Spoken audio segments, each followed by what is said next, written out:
నీ భక్తి నీకు ధైర్యం పుట్టించదా. నిజంగానే బాధ కలిగింది యోబుకి, తనకు వచ్చినటువంటి శ్రమ అంత పెద్దది నిజమే. యోబుకు వచ్చినటువంటి శ్రమ, యోబుకు వచ్చినటువంటి కష్టం మనలో ఎవరికి వచ్చింది? ఎవరికి రాలేదు. అంత శ్రమ పడినా, అంత కష్టపడినా కానీ దేవుణ్ణి ఒక్క మాట కూడా అనడానికి తన ముందుకు రాలేదు. అది చాలు. మనం ఎందుకు భక్తి చేస్తున్నాం? మనం ఎందుకు ప్రార్థన చేసుకుంటున్నాం? మనం ఎందుకు వాక్యం చదువుకుంటున్నాం? మనం ఎందుకు దేవునిలో ఉంటున్నాము?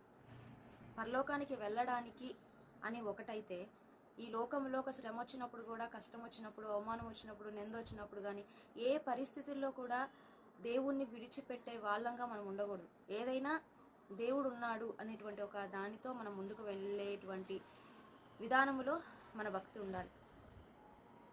మనం అందుకే